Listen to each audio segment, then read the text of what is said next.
Welcome to New Life Live with Stephen Arterburn. For 35 years, New Life has been transforming lives one at a time thanks to the giving hearts of you, our listeners. Our goal is to provide you with wisdom from God's Word to give you hope and help in life's hardest places. If you have a question you'd like to ask today, our phone lines are open. Call 1-800-229-3000. That number again is 1-800-229-3000. Now here's today's host, Becky Brown. Well, hello, everyone. I'm so glad that you joined us today. We are going to present some great wisdom. I think so, anyway. I've got some wise people that are along for the ride, and it's JJ West and Dr. Jill Hubbard today. We're taking calls, 1-800-229-3000. But Jill, listen, I think you're one of the wisest women. Steve says that all the time. And I would love to hear, according to Steve, and he knows a few things, I would love to hear what is on your mind today. What can you share with us?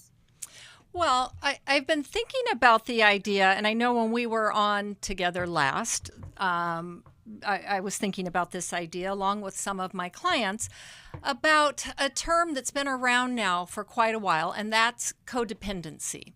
But I've been thinking about it in terms of how it dovetails with mothering as well as being a Christian. And I work with some of my female clients on this because the lines can get very blurred and be very confusing to people. And first of all, I said most people are familiar with the term codependency. It really arose out of the late 1970s and was in the recovery movement and in relation to someone having someone in their life who was an alcoholic or an addict. So it was like the co-addict, the codependent. And that's where it started. Over the years, it has broadened. I remember early on in my practice, one woman said to me, "You never told me I was codependent." I'm like, okay, well, okay. First of all, it's not really a diagnostic term that we put, that we find in our diagnostic manual or that we use for insurance or anything like that. It's a descriptive term that talks about how we care for ourselves and others.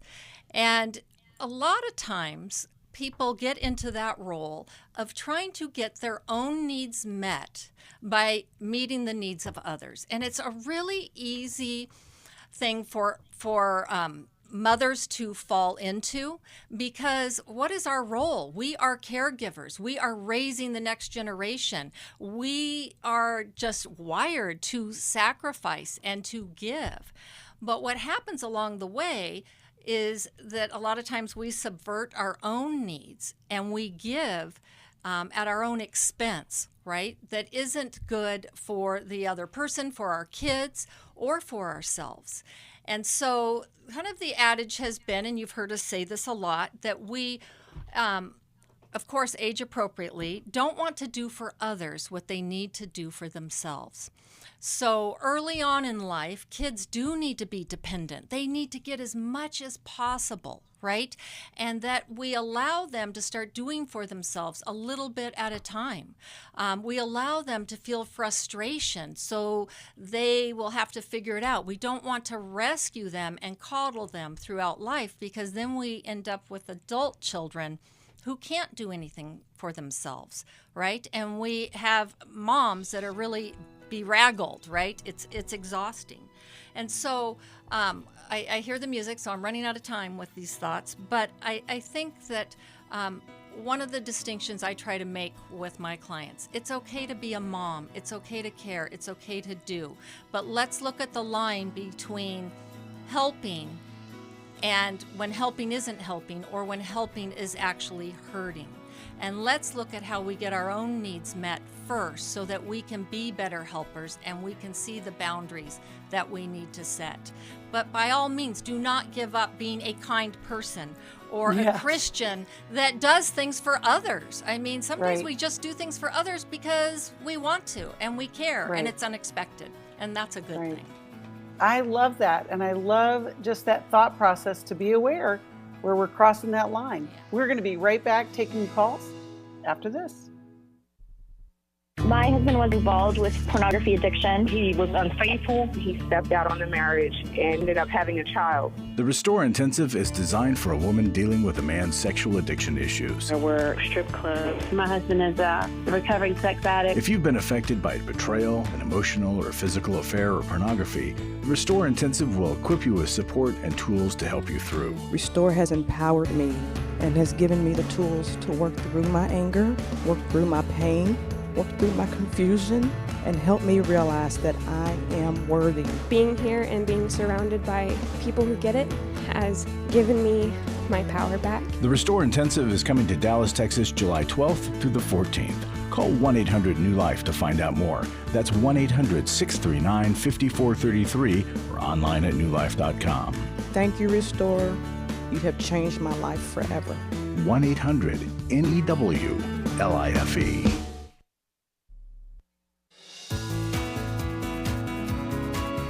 To find out more information about New Life or to order any of the resources mentioned on today's program, call 1-800-NEW-LIFE. Now back to New Life Live. I'm Steve Arterburn with a New Life moment. Cliff was a mild-mannered man until one fateful summer day. He set the controls of his year-old lawnmower to start and pulled the cord. Nothing happened. Finally, after countless attempts, the mower roared to life. But before he could take one step, the mower died again. After several more full attempts, Cliff straightened up, turned, and walked into the house. Moments later, Cliff calmly returned to the mower, slid several shells into his rifle, took aim, and proceeded to riddle the machine with bullets.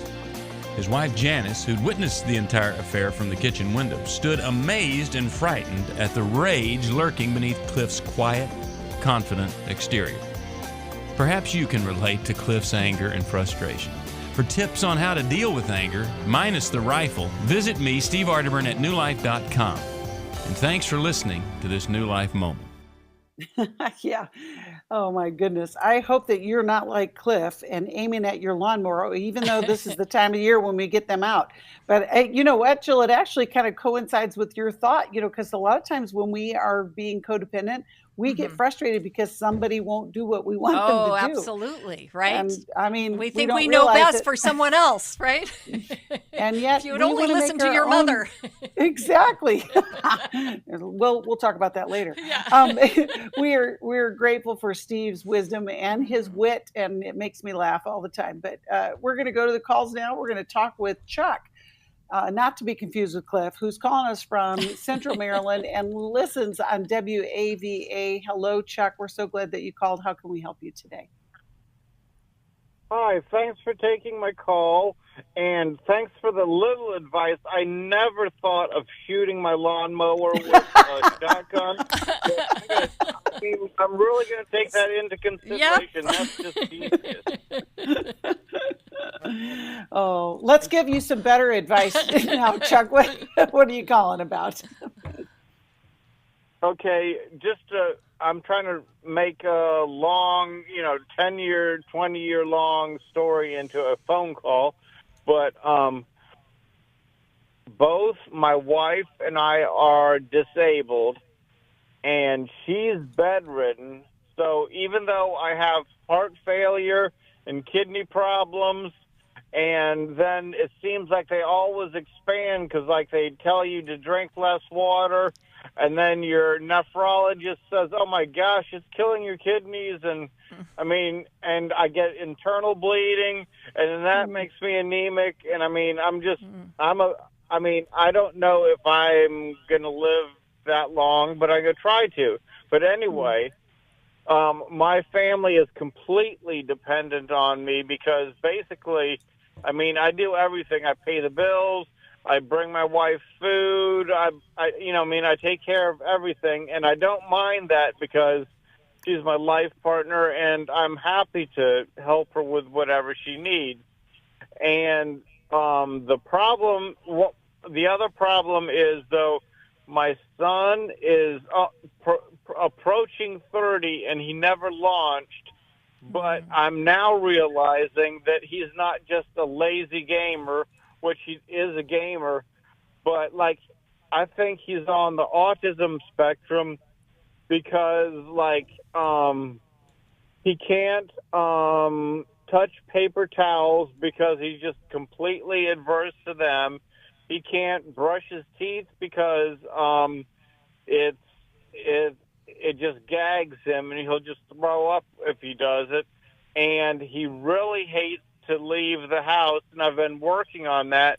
And I've actually got him once a week to go to church, so there is some progress. But I'm afraid that I could pass away and leave them completely, unable to deal with life, and then I'm just gone. I'm floating away in heaven and just having a great old time, and they're going to just fall apart. But I guess I'm asking for some sort of help with my son because he does not seem autistic, and if I even mentioned that he's mentally something, he would get take it as an offense because he's above average intelligence, and he just has these weird little things like he can't touch paper towels. He can't eat most foods.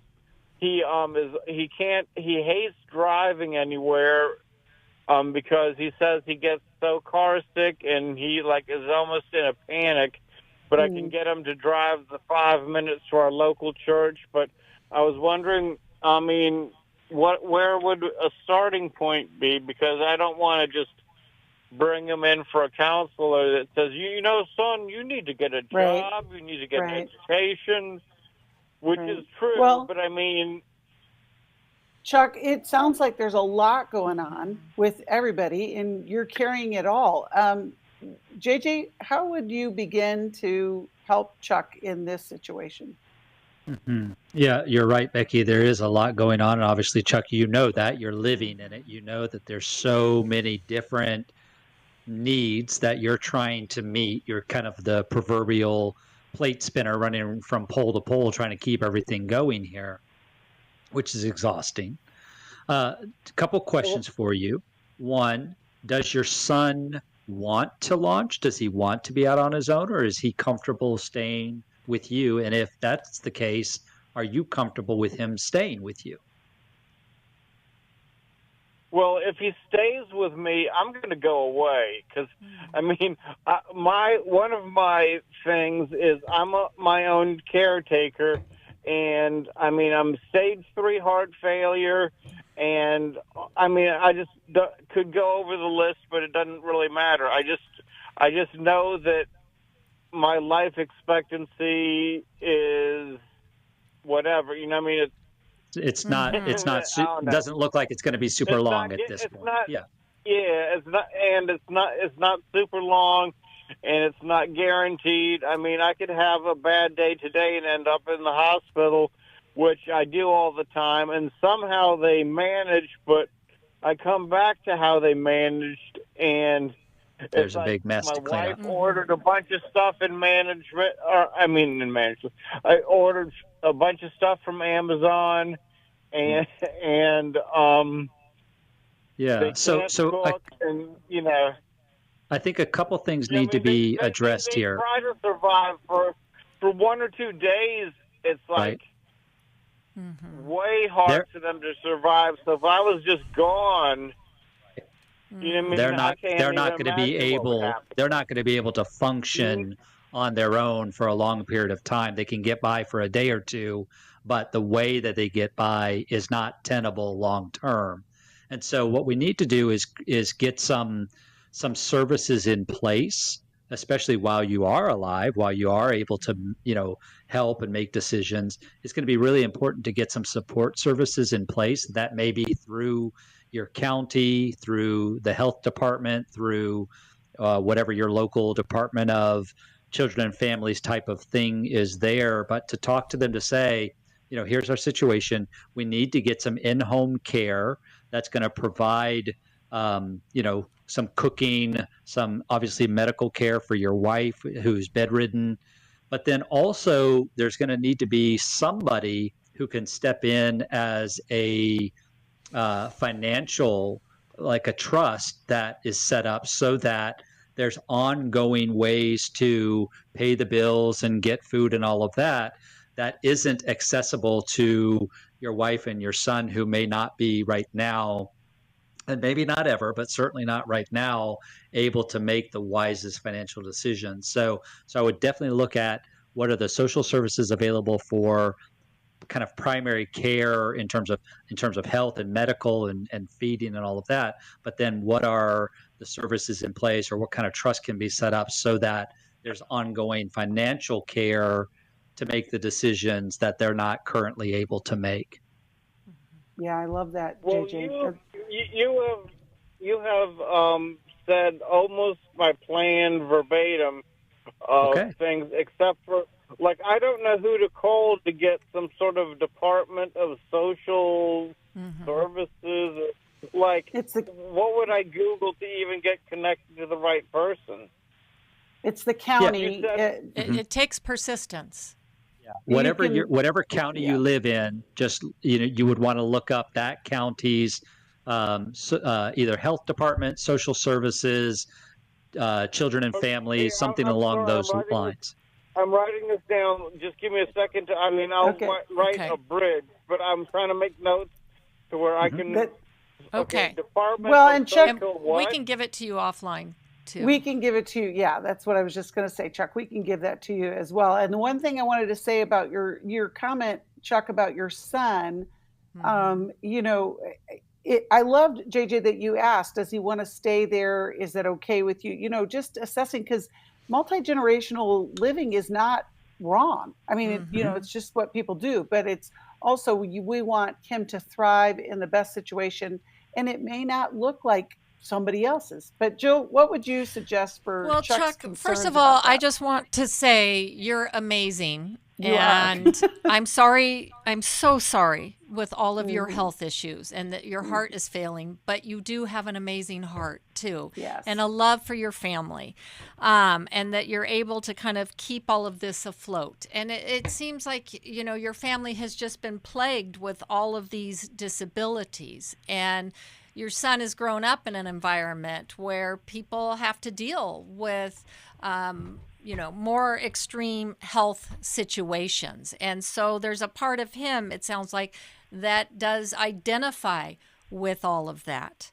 You have been able to be the person who is their strength and that they depend on. One of the things that, we don't get to choose how long we're on this earth and when we're going to leave.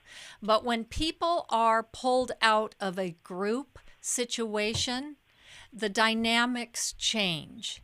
And people that you thought could not do anything for themselves often do step up when the strong person is no longer there.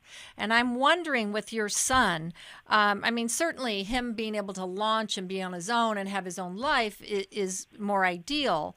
But there are people who, I'm wondering, once you're gone, will he do some of the caregiving for his mom? And there are situations where that's just necessary and it works. I love everything JJ said. I do think you need resources. I think you need to start talking about to your son and your wife, and maybe you already have, about the fact that you are aware you won't always be here and that you want to help equip them. And so you have to talk about death and what's going to happen and what you want and where things are. You start preparing them. It's one of the most loving things you can do, to start handing the reins over. Go ahead. Would you mind if I interrupted you a little bit? Sure. Because I'm not getting as much as I wanted out of this phone call, because you're kind of reciting verbatim what I'm currently doing. Okay. So you are already trying to prepare them. Yes. But one of the stumbling blocks is I need to know if my son is on the autism spectrum, if he has a disorder that he can't touch things and hear certain sounds. Is he, I don't know the word for it, but when you're housebound, is he get out of the agoraphobic is what you're talking about. Yeah. Chuck, I want to say, here's the thing. It doesn't matter what the diagnosis is, it is recognizable that he is struggling with something. And your connection with him to recognize these things are a problem. It could be everything from anxiety to autism and a million things in between. It also is him dealing with the stress of the household situation and not being able to get out of his own way, basically.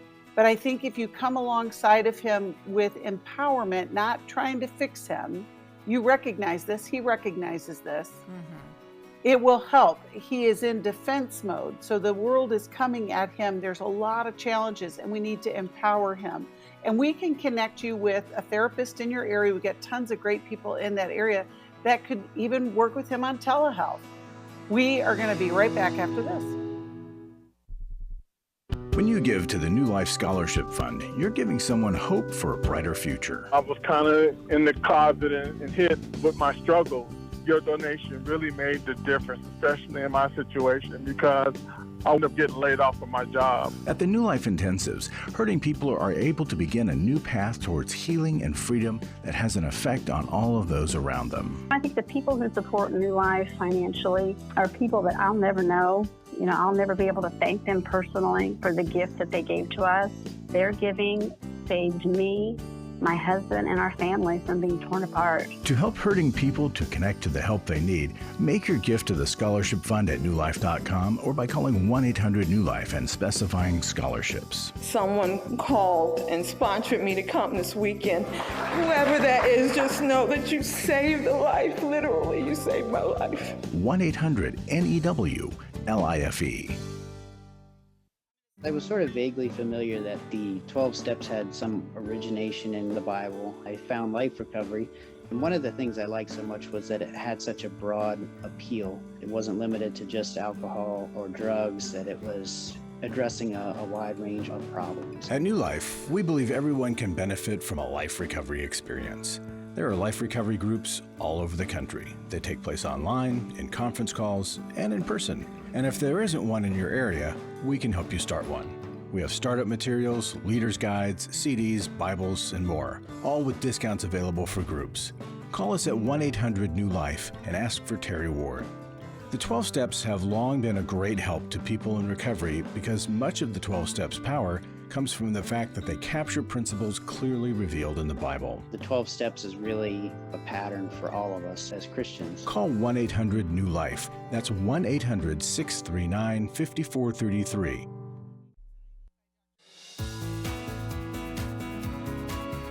We'd love to hear from you. If you have a question or a comment, call toll-free 1-800-229-3000.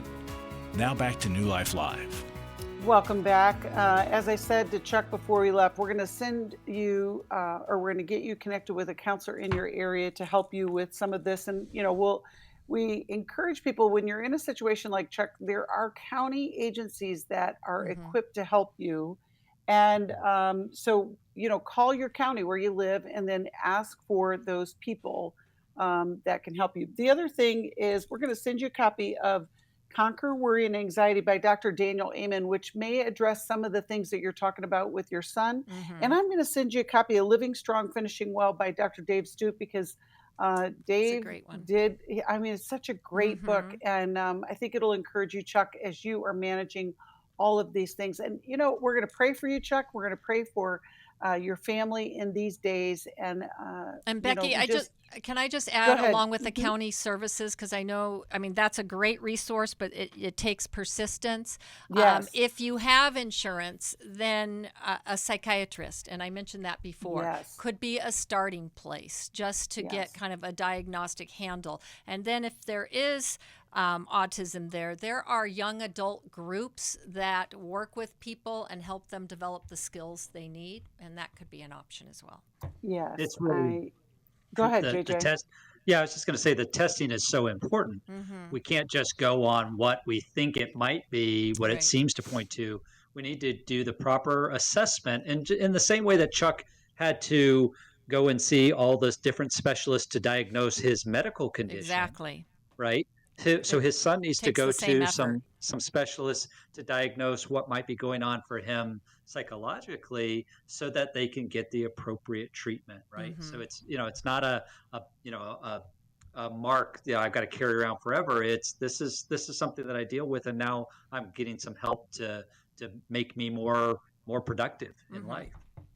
Right. I think it's so spot on. And Chuck, I know in the list of things that you have to do, um, it is a concern. But if you engage with the people that can help you in this way, your son he'll receive it. It'll be a struggle. It will be a struggle because the anxiety is real. It's disturbing those routines, but in the long run, it's going to be what he needs for the long term. So we're so glad that you called. And again, we'll be praying for you. We're going to go back to the calls, and we're going to talk with Alina, who's calling us from Las Vegas and watches on YouTube. If you are part of our YouTube watchers and listeners, you can click that subscribe button and that like button. It gets the word out to so many people. Alina, how can we help you today? Hi.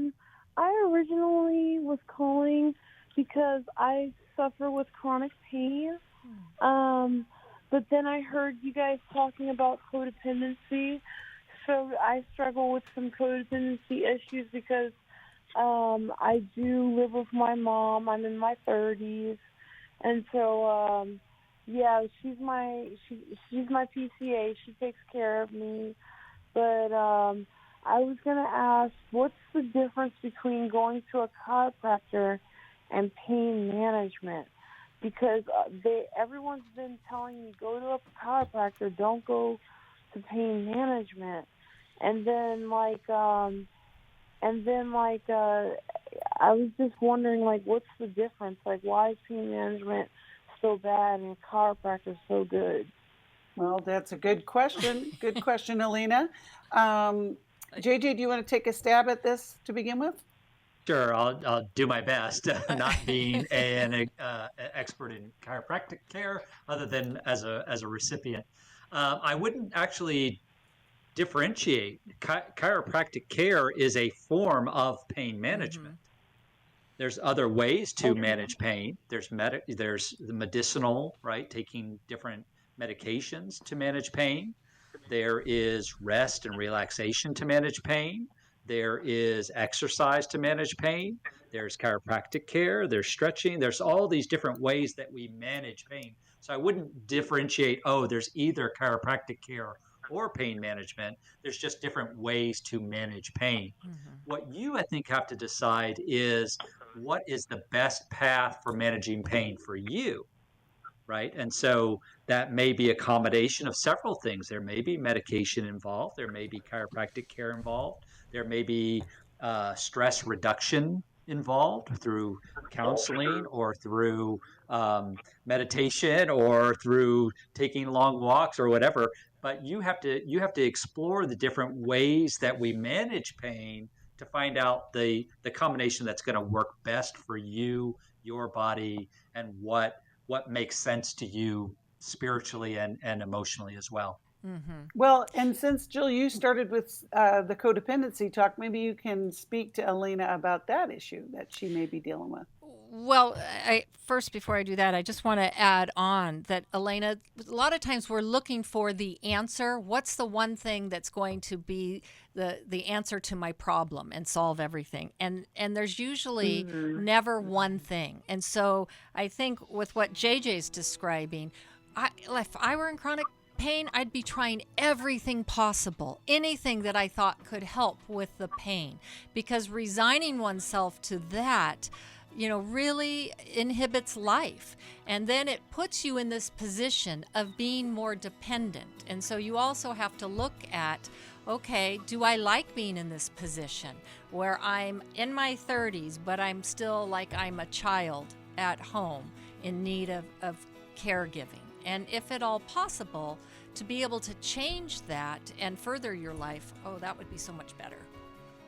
Yeah, I think that's true, Alina. And I think that if you aren't already working with a therapist, that will also be part of that plan. Like you said, JJ, it's not one or the other. There's multiple things. And you can do this. We'll be right back. For most of my life, I've been dealing with an opiate addiction. Why is opioid addiction quickly becoming one of our nation's biggest killers? Maybe it's because it isn't only those who are addicted who are in denial. We did what I see so many parents do, is it can't be an addiction. There's something medically wrong. It's impossible to solve a problem when you don't know what you're up against, and families will try to find any explanation except the one that will put them on the right path. Alcoholism and drug addiction is a family disease. It doesn't affect just the individual. If someone you love is abusing painkillers, know what you're up against. It's time to admit its addiction and seek treatment. Call us today at 1-800-NEW-LIFE. We have partner treatment centers around the country. Call 1-800-639-5433 or visit us online at newlife.com. We just made a decision. We will do whatever it takes. 1-800-NEW-LIFE. I have given to New Life regularly because I have so many people that I am referring to New Life who so benefit from the ministry. I just can't imagine what would happen in my area if New Life wasn't available to us. You can help New Life Live stay on the air by joining Club New Life today. When you sign up to support us monthly through Club New Life, we'll send you the new member thank you gift of all 8 100-day devotionals, including 100 days of prayer, 100 days of freedom from depression, and 100 days of peace. There are also ongoing benefits like the monthly Club New Life CD or download, access to the Club New Life video library, quarterly resources, free shipping on purchased resources, discounts on workshops, and quarterly online meetings with Steve. Call 1-800-NEW-LIFE. Support Club New Life, and together we can help hurting people find help and hope in life's hardest places. Call 1-800-639-5433 to join Club New Life today.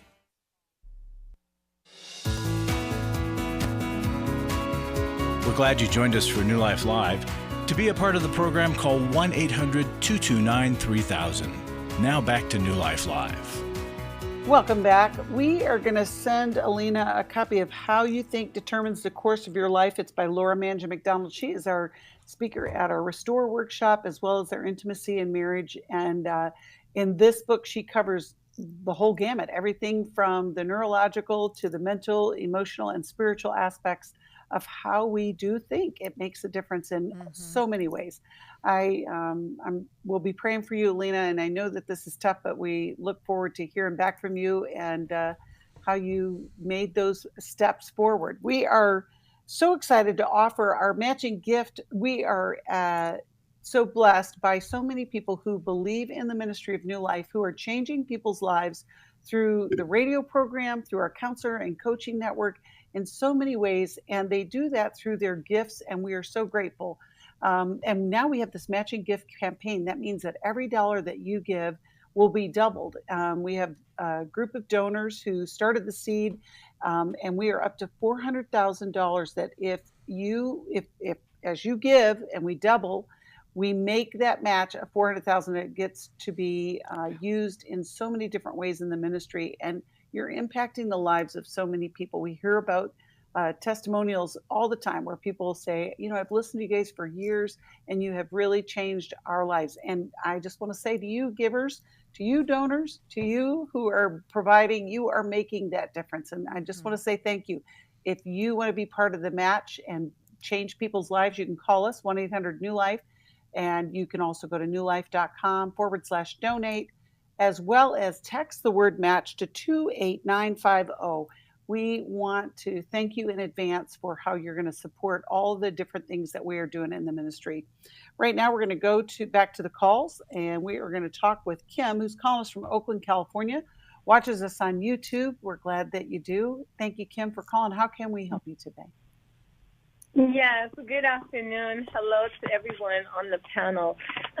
Yes, I'm calling because I have my niece who is married to a man that we all love. We really like him so far. They haven't been married a real long time. It's less than a year, but we do like him. We're trying to get to know him, but he does not make that easy because when we have family events that we invite both of them to, he may come, but he always has a reason why he has to leave early. It may have to do with work. Another time he had a headache.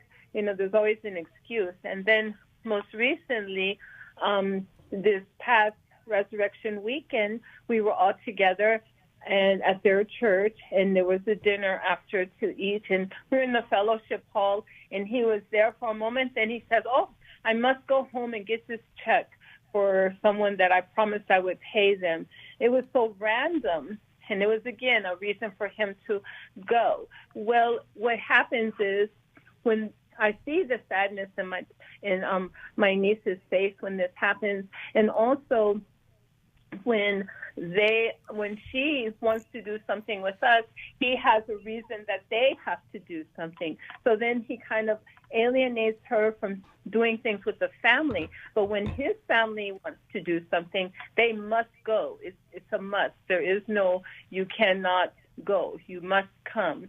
So we're starting to get a little concerned. Are those signs of him being controlling, or we're just kind of concerned a little bit for her with that area because it doesn't seem like there's a lot of compromise. That is a challenge. JJ, how would you help in this situation? Well, Kim, there is good reason to be concerned. There does seem to be some controlling part of this, and what seems to be kind of a self-centered, like it's okay. If it's my family, it's not okay. If it's your family, there could be any number of reasons why this is happening, though. There could be social anxiety that he's experiencing. There could be shame that he's experiencing. There could be pressure from his family that he doesn't feel from your niece's side of the family. And so he, anything on his side of the family feels like a command performance, whereas there feels like there's more freedom, relaxation with your side of the family. There could be any number of reasons why he's displaying these behaviors, but the behaviors themselves are at least worth noting and worth addressing. When you have one-on-one or group conversations with your niece when her husband's not present, is she saying the same things that you're saying? Is she saying, I'm seeing this and I'm concerned, or is she saying, no, this isn't an issue? Okay, so there's two sides to that. There are times where she's saying, yes, I realize that he is being this way. And there are other times where she's like, well, I see it, but I don't want to rock the boat because I don't want to get him upset. And the biggest disappointment right now for us is we have this family trip planned to go all together overseas, and now he has an excuse why they cannot go. And we've been planning it for months, and she's very disappointed because she's not going to be able to see her brother and her nieces and her nephew. Yeah, so even that answer has some concerns for me. Number one, that she doesn't feel like she has the freedom to make choices. She's an adult. She's not a child, so he's not in control of her life. So that concerns me. And then two, her belief that if she says something that's contrary to what he wants, that he's going to get upset and she doesn't want to rock the boat. That's not the markings of a healthy relationship. My wife and I have disagreements all the time. We don't see the same things the same, and we can talk through that. She's not afraid to say to me, hey, I don't agree with that. She's not afraid to say to me, I want to do it differently than you do. We talk it through, and I'm not afraid to say the same thing to her. Right. So that in and of itself is concerning. I think it would probably be helpful for them to talk with a couples counselor together about what do they want this young marriage to look like? What kind of relationship do they want to have? Do they want to have a mutual where two peers, two adults are working together to build a future, or do they want to have a situation where one is in charge and the other one is in a subservient role?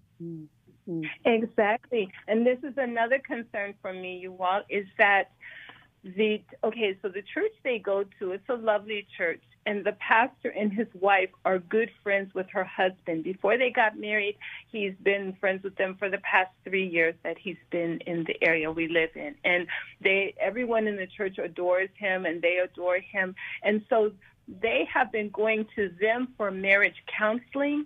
And when they asked me my opinion, I stressed, I didn't think it was the greatest idea, not because I had anything against them, because they're a lovely couple and he's a great pastor, but I wanted them to go outside of the church to get a Christian counselor. Mm-hmm. Okay. Go ahead, Jill. Yeah, I think that could be a good idea because, again, everything is oriented around her husband. And so for her to, come in and have her own voice, it sounds like it's already very difficult. At first, I was thinking like JJ, his behavior could mean all kinds of things. Even the fact that maybe he's overwhelmed by your family and maybe all of the family events or, has a hard time with that. But clearly there are some issues here. And it's important that your niece, right at the onset here, because they've been married less than a year, not set a precedence of this subservient behavior. And it's difficult. She doesn't want to rock the boat, but why is she worried that he would get mad instead of caring about her concerns? Right? And go ahead. Yeah. Oh, I'm sorry. I just wanted to say this because she's so concerned about being a good wife. She wants to honor what God says she should be. Right. But being a good wife, like two people come together, two individuals come together, and yes, they become one as a team, right? But it doesn't mean that one goes mute and that there's only one voice now. Right? You can honor your husband. You can honor the relationship, as JJ was saying. So I think she's taking that maybe to support or kind of hide her fear behind. Right? Well, I want to be a good wife, so I don't want to say anything, when really she may be afraid to say something. And so I would really be encouraging her because she's setting the precedence for their marriage now. And if she doesn't speak up now, it will be harder down the road. And her silence is basically condoning what he does, right? It's saying it's okay that you control everything. That's right. I'm okay Kim, with that. So we're so grateful that you're a good aunt, that you're, and to keep speaking life into her, telling her that no matter what happens, we love you guys and we want you to be able to come to us for support. Because sometimes when it gets tricky like this, he can become the bad guy and then she's going to protect him, and you don't want to set that up either. Right. I'm going to send you a copy of Sacred Marriage by Gary Thomas, and you can give that to her. But we'll be praying. Can't wait to hear how God's going to work in this. We all face days where life throws us a curveball and our routines or plans get disrupted. Things we wanted to do are forced to take a backseat to the unexpected demands of the day. If you normally listen to New Life Live on a radio station, well, you might not be able to that day. And on these hectic days when you're feeling stressed or frazzled, hearing the sound of counsel given on New Life Live is just what you need to navigate the unexpected things of life. Every time I'm troubled or I have a problem, I'll cut on New Life, and there's always something that is said that is helpful to me. By listening, I have learned more than I can ever express about how God wants me to live. Download the New Life app for the easiest way to listen wherever you are and at a time that's convenient for you, or watch the show on our YouTube channel. You can even subscribe to our podcast from your favorite podcast provider. You never have to miss a day of New Life. Wherever you are, we are. Dr. Heidi Summers on coaching. A lot of people don't understand the difference between counseling and coaching. Coaches can help you with strategizing. Not everyone is in a crisis or recovering from a trauma. A lot of people just need help getting to where they want to be, and they don't know how to do that. And so it's helpful to have a third party come in to give objective feedback, set goals, create accountability, and help you walk out what your goals actually are. If you need a coach for life, your career, relationships, your health and fitness, leadership, and more, call New Life today and ask about the New Life Coaching Network. Our coaches have been trained and screened with the same intensive process we use for our network counselors. Coaches are intended to help you live in the present and goal set toward what it is you want for the future. Take control of your life and take action to achieve your goals. Call 1-800-NEW-LIFE and talk to us about getting a New Life coach today.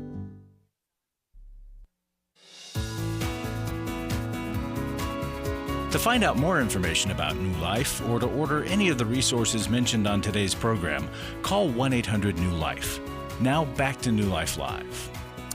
Welcome back. You know, we have an online Every Man's Battle this Saturday, April 13th. And we've got all kinds of intensives to help you move forward in your life. And I think a lot of times when we get in these stuck places, we don't know where to turn. And sometimes you just need to do one thing at a time. So it could be that you just pick the phone up and call us and talk about one of these intensives, or you go to newlife.com and look at the intensives. Just get curious about these things. We also have a nationwide network of counselors and life coaches that can help you along the way. Every Man's Battle online is a rarity. And so I want to encourage you, if you're struggling with your sexual integrity and you're a man, this is the place for you to spend your day Saturday. It's going to be available to all of you. JJ, you're going to be impressing upon them the freedom that can be theirs, the life that is beyond the stuck places.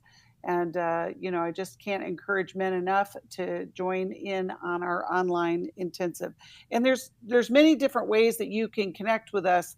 And so we want you to know about those things. Sometimes we say this all the time and people still don't know that we have all these incredible resources that can make a difference. So just the last shout out. Now we're going to go to the calls. We got one more call and we want to give this some time. Jean is calling us from Dallas and watches us on YouTube. Hello, Jean. We're so glad that you called and we want to get to your call. How can we help you today? I was just calling about my marriage. I'm married to a wonderful man who's very generous and giving, but every day and every night he's out drinking and he doesn't come home and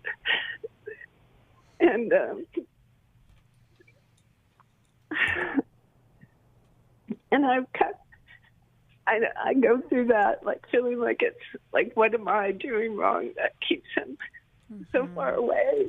But everybody loves him. He buys everybody drinks. He's very outgoing, and then I just don't want to be that angry, resentful person. Oh, Jean, how long have you guys been married? A little over 21 years. And how long has this been going on? Well, I think he always drank, but he always worked a lot. And because the last 8 years, it's just getting worse. I don't know.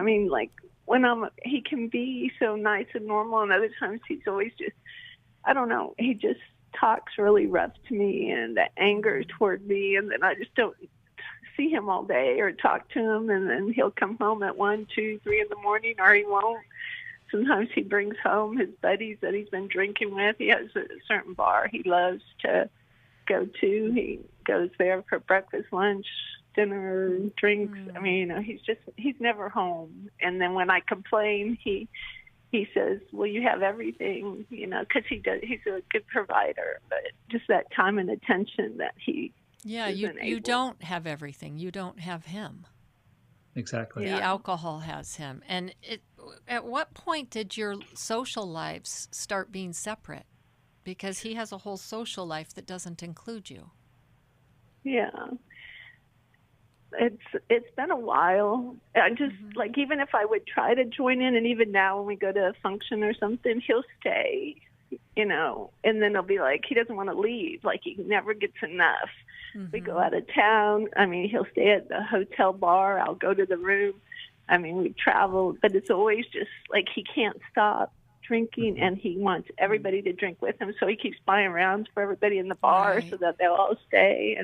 And I just got where, like, and I'm not against drinking, but I just don't even want to be around it. And I don't want to, go sit in the bar and watch him get drunk. And then he has his friends bringing him home.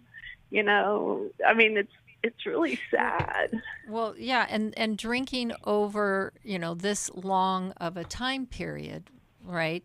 That even if a person has a really high tolerance, eventually that starts to switch, right? And it takes less to get to that place, or they have to drink more, and then they're more out of control. And when you talk about the anger and him talking rough to you, that's the alcohol talking. Jean? Well, when he's drunk, he's usually nicer. It's when he's the morning afterwards, when he's all happy when he's drinking. So he's a happy drunk.